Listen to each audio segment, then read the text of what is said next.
प्रजासत्ताक दिनानिमित्त जिल्ह्यातील काही नागरिकांनी आपल्या समस्यांसंदर्भात जिल्हाधिकारी कार्यालयासमोर आंदोलन केले. त्यामध्ये नाट्यनगर विद्या मंदिर नाटे कामकाजातील अनियमितता आणि शालेय पोषण आहार चोरी प्रकरणी तपासाबाबत आमरण उपोषण करण्यात आले.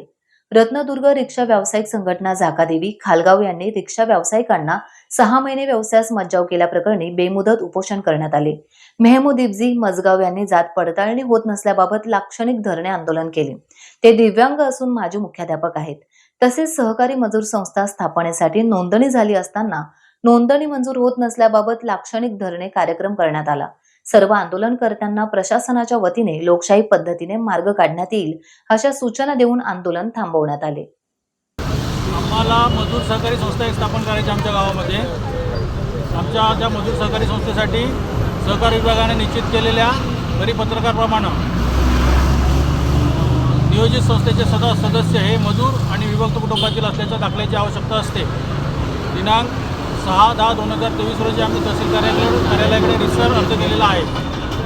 सदर अर्जावरती योग्य ती विहित कार्यवाही त्यांनी मुदतीत केलेली नाही. सदरचे दाखले तहसील कार्यालयाने द्यायचे असतात. आम्ही महाराष्ट्र ग्रामीण रोजगार हमी योजनेअंतर्गत नोंदणीकृत मजूर आहोत. नाव कसं आपलं? माझं नाव मिलिंद सीताराम मोहिते आणि आम्ही नियोजित श्रमप्रतिष्ठा मजूर सहकारी संस्था मर्यादित कर्मचाऱ्यांतर्फे संघर्ष या संस्थेची नोंदणी करण्यासाठी प्रस्ताव केलेला आहे. बाकी सर्व प्रस्तावाची पूर्तता झालेली आहे. केवळ तहसीलदार यांचा दाखला न मिळाल्यामुळं आमच्या संस्थेच्या प्रस्तावाची पूर्तता होत नाही आणि आमच्या उपजीविकेचं साधन आम्हाला एक तयार करण्याची आमची संधी आहे किंवा प्रयत्न करतो. त्याच्यामध्ये हा अडसर होतो आहे आणि या संदर्भात आम्ही जिल्हाधिकारी कार्यालय तसेच माननीय सामाजिक न्यायमंत्री रामदास आठवले यांच्याकडे पत्रव्यवहार केलेला आहे. पण त्याच्यावर कोणत्याही प्रकारची योग्य ती कार्यवाही अद्याप झालेली नाही. म्हणून आम्ही आज या ठिकाणी उपोषणाचा मार्ग अवलंबलेला आहे. जात पडताळणी विभागाने माझ्यावर गंभीर आरोप लावून म्हणजे मला खूप त्रास दिलेला आहे. माझ्या मी एक शिक्षक होतो आणि मी सेवानिवृत्त झालो आणि माझ्या मुलांच्या जातीमध्ये मी खाटी कशी नोंद कायदेशीर म्हणजे संविधानिक नियमानुसार मी नोंदणी केलेली असताना या जात पडताळणी विभागाने माझ्या मुलीला 15 वर्षापूर्वी वैध दाखला दिला आणि माझ्या भावाने जेव्हा तो रक्ताच्या नात्यातील दाखला सोबत जोडला त्यावेळी ते म्हणतात की त्यांनी खोटा दाखला तयार करून दिला आहे.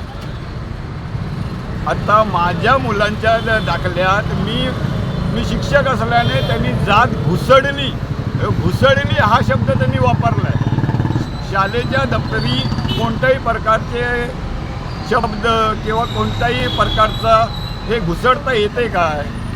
नोंदीत कोणत्याही प्रकारचं काही बदल करता येतो काय? म्हणणं काय या संदर्भात?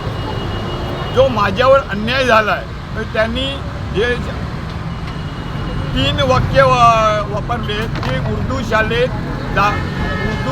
जात लिहिण्याची पद्धत नाही हा एक. त्याच्यानंतर माझ्या मुलांच्या नोंदीत मी जात घुसडली हे 2 आणि 3रं वाक्य त्यांनी आयशा एजादी म्हणजे माझी मुलगी हिने खोटा दाखला घेतलेला आहे असा हे 3 जे आहेत मला मुद्दे खटकत आहेत आणि त्याच्यामुळे मला मनस्ताप होतो आहे. मी एक दिव्यांग व्यक्ती आहे आणि त्यामुळे मला खूप त्रास होतो आहे.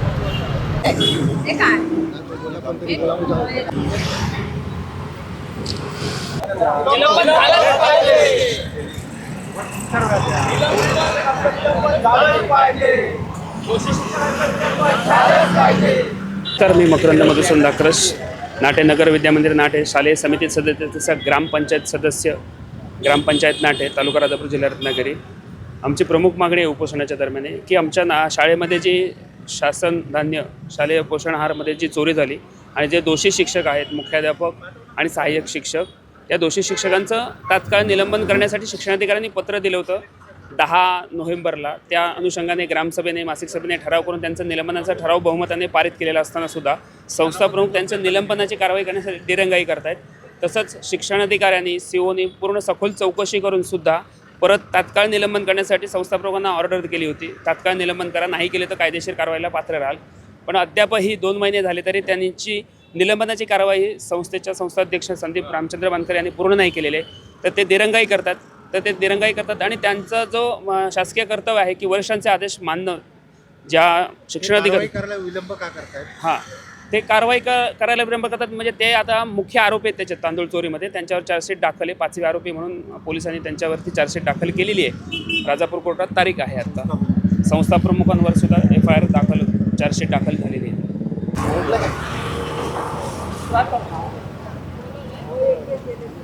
नमस्कार, माझं नाव तेजल दिनेश डाफळे. मी एक BSc स्टाफ आहे आणि ग्रामीण रुग्णालय देवरुख येथे कार्यरत आहे. तर म्हणजे महाराष्ट्र नर्सिंग काउन्सिल यांनी एक CNE म्हणजे कंटिन्यू नर्सिंग एज्युकेशन असं एक ट्रेनिंग प्रोग्राम चालू केला आहे. तर इंडियन नर्सिंग काउन्सिलच्या GRमध्ये तो निःशुल्क करावा असं सरळ त्याच्यात लिहिलेलं आहे. तरी देखील 500 रुपये आकारून पर नर्स ट्रेनिंग केली जाते. ठीक आहे, 500 रुपये घेतात, तेही देतील काही लोक. पण पूर्ण जिल्ह्यामध्ये जसं रत्नागिरी जिल्हा आहे तर तिथे ओन्ली डिस्ट्रिक्ट लेवललाच सिव्हिल हॉस्पिटलला ट्रेनिंग अरेंज केली जाते. अद्याप तरी अजून कुठे बाकीच्या ठिकाणी CNE अरेंज केली जात नाही आहे.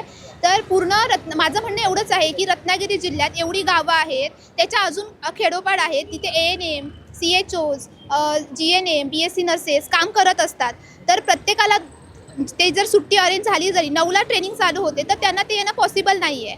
आणि ती जी ट्रेनिंग अरेंज करतात त्याचा एक कोटा असतो. जर तो अप्लाय म्हणणं काय सांगा? हां, माझं म्हणणं असं आहे की आम्हाला CNE बंद करायची नाही आहे, ती झालीच पाहिजे. तर आमचं जे नॉलेज आहे ते अपडेट होत राहणार. पण ते प्रत्येक तालुक्यात पण त्या ट्रेनिंग अरेंज केल्या पाहिजे, जेणेकरून खेड्यापाड्यातल्या नर्सेस ANM ते अटेंड करू शकतात. आणि दुसरी गोष्ट अशी आहे की ते 500 रुपये घेत आहेत, जे की निःशुल्क व्हायला पाहिजे. माझं म्हणणं एवढं आहे की जर त्यांना काही ऑर्गनाईज करायला पैसे लागत असतील तर 100 रुपयापर्यंत ठीक आहे, पण 500 रुपये आकारू नयेत. कारण ANM नर्सला वगैरे 5 ते 15 हजाराच्या पलीकडे पगार नाही आहे. हा एक माझा मुद्दा आहे. माझी मागणी आहे की CNE रद्द करू नका, पण त्याच्यासाठी ज्या अटी लादल्या गेल्या ज्या चुकीच्याच आहेत. स्टाफला त्याचा मेंटल हॅरॅसमेंट होते, हे शारीरिक पण प्रॉब्लेम होत आहेत, ड्युट्या अरेंज पण करता येत नाही आहेत. तर ते चुकीच्या अटी काढाव्यात, एवढंच माझं निवेदन आहे महाराष्ट्र नर्सिंग काउन्सिलला आणि इंडियन नर्सिंग काउन्सिलला सुद्धा.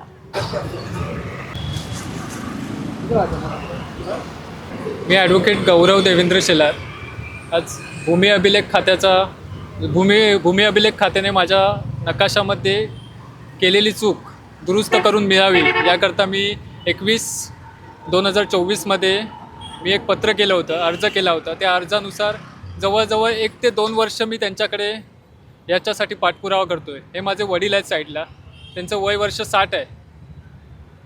ते आज उपोषणाला बसत आहेत. त्यांना सतत कार्यालयाला हेलपाटे मारायला लागत आहेत. त्यांना डायबेटीस, प्रेशरसारखा आजार आहे. आज आपला देश हा लोकशाहीनुसार चालतो. देशात संविधान लिहिलेलं आहे, संविधानानुसार देशाचा कारभार चालतो. त्याप्रमाणे हे अधिकारी वागतात का? या अधिकाऱ्यांच्या दालनात गेल्यानंतर अधिकारी हे प्रत्येकाला उलटसुलट बोलतात, दबावाखाली आणतात. हे अधिकारी त्यांना इंग्लिश साहेब जे अधीक्षक साहेब आहेत ते इंग्रजी अधीक्षक साहेब ह्यांना उलटसुलट म्हणजे त्यांना काहीतरी अपमानास्पद वाटेल असं उलटसुलट उत्तर देतात आणि त्यांचा आवाज दाबण्याचा प्रयत्न करतात. स्वतः मी ॲडव्होकेट आहे. माझी मागणी हीच आहे की माझ्या नकाशात झालेली जी चूक आहे ती भूमी अभिलेख खात्याने केलेली चूक आहे, ती दुरुस्त करून द्यावी, हीच आमची मागणी आहे. ते दुरुस्त का करून देत नाही? ते दुरुस्त करून देत नाहीत आता की आम्हाला सांगतात की आम्हाला कोर्टाचा अभिप्राय मागवायला लागेल. कोर्ट वाटप आहे तुमचं, कोर्ट वाटप आहे, त्यामध्ये पक्षकार हे वेगळे आहेत आणि ह्यांनी जे आता नोटीस काढले फेरमोजणीसाठी ते पक्षकार वेगळे आहेत. त्यामुळे त्या पक्षकारांना नोटिसा काढून तुम्ही परत गुंता वाढवताय त्याच्यामध्ये आणि आम्हाला त्रास देताय विनाकारण. आम्ही 20-25 वर्ष कोर्टात आमची केस निकाली झालेली आहे, कोर्ट वाटप झालेलं आहे, स्वतंत्र 7/12 नकाशे बनलेले आहे. असे असताना आमचा स्वतंत्र 7/12 असताना देखील तुम्ही आमच्या नकाशामध्ये केलेली चूक आहे ती दुरुस्त करून द्या आम्हाला, एवढंच फक्त आमची मागणी आहे. हो, माझे मुलगा आहे तो गौरव देवेंद्र शेलार. माझं नाव देवेंद्र राजाराम शेलार. आता हल्ली 2-3 वर्षे मी यांच्या खात्यामध्ये नाचतो आहे, तरी पण ते काय दाद देत नाही आहेत. इंगळे साहेब तर उडवाउडीची उत्तरं करतात, गोरे साहेब आज करतो उद्या करतो, वरून ऑर्डर आणतो, अमुक करतो, असं काय ना काय सांगून तातूर मातूर करून मला मानसिक त्रास व शारीरिक त्रास देत आहेत. त्याच्यामुळे माझा डायबिटीज, मला प्रेशर असल्यामुळे आता माझा डायबिटीज वाढला आहे आणि मला माझं काम जे काय आहे नकाशाचं दुरुस्त ते करून मिळावं माझं. सूर्यकांत नावडे, राहणार ओरी. मी एक रिक्षा व्यावसायिक असून मी जाकादी बाजारपेठेमध्ये रिक्षा लावतो. पण आता काही 6 महिन्यापासून रत्नदुर्ग रिक्षा संघटना शाखा जाकादेवी यांच्याकडून आम्हाला रिक्षा व्यवसाय करण्यास सतत मज्जा होत आहे की तुम्ही इथे भाडे तत्त्वावर रिक्षा लावू नये किंवा भाडं करू नये, धंद्याला रिक्षा लावू नये. आत्तापर्यंत आम्ही वर्ष झालं, मला म्हणजे 15 महिने झाले मी तिथंच धंदा करत होतो त्या लाईनमध्ये. आणि माझ्या सहकारी आहेत ते काही वर्षापासून, काही 9 वर्ष आहेत, काही 15 वर्ष आहेत, ते तिथे रिक्षा व्यवसाय धंदा करत होते. असे 10 जण आहेत की त्यांना सांगतात की तुम्ही आता रिक्षा लावायच्या नाही. मग आता त्यांना जागा होत नाही म्हणतात, आम्हाला जागा होत नाही. मग आम्ही जोपर्यंत धंदा करत होतो मागपासून, तेव्हा यांना जागा कशी उपलब्ध झाली? तुमचं म्हणणं काय आता आमचं असं म्हणणं आहे की आता आम्ही जसा धंदा करतोय तसंच आम्हाला तिथं धंदा करायला पाहिजे. आम्ही कुठल्याही पद्धतीने तिथे विरोध का करताय? विरोध, आम्ही त्याच्या संघटनेचा स्टँड, आमच्या मालकीचा स्टँड, आम्ही स्टँड बनवलेला, तिथे स्टँडची आम्ही पटरी आम्ही तयार केली, असं त्यांचं म्हणणं आहे. पण ती खरी जागा सगळी गव्हर्नमेंटची जागा असल्यामुळे तिथे कोणीही धंदा करू शकतो. RTOचा असा नियम नाही. RTOचा सगळ्यांना, एखादा अधिकृत परमिट होल्डर असेल तर त्याला त्या स्टँडवर, अधिकृत स्टँडवर रिक्षा लावण्याचा अधिकार आहे, असाच आमचा म्हणणं आहे या पत्राद्वारे. माझं नाव संतोष अनंत पडाल, गाव ओरी, तालुका जिल्हा रत्नागिरी. आज मी 2017पासून रिक्षा व्यवसाय करतो आहे. आज जाकादी स्टँडला 2017पासून काही वर्ष मी भाडे तत्त्वावर रिक्षा चालवत होतो. शासनानं परमिट ओपन केल्यामुळे मी माझी स्वतःची परमिट काढून स्वतःची नवीन रिक्षा घेतली. आज 6 वर्ष झालं. आज त्या जाकादी स्टँडला मी धंदा करतो आहे. आणि आज ते जुने रिक्षावाले ते आज आम्हाला रिक्षा लावण्यासाठी मज्जा करतात. आज गणपती सणापासून आज 6 महिने झाले. आज आमच्या पोटावर रोजीरोटीचा प्रश्न आहे. त्यासाठी आज आम्ही वारंवार RTOला पत्रव्यवहार व्यवहार केला आहे, ग्रामीण पोलिसांना पत्रव्यवहार केला आहे, संघटनेलाही सांगितलं आहे. पण काही त्यातून फायदा झाला नाही. म्हणून आज तर आम्ही सर्वजण ह्या उपोषणाला बसलो आहे. टाइम्स डिजिटलला लाईक करा, शेअर करा, सबस्क्राईब करा आणि बेल आयकॉन दाबायला विसरू नका. Times digital.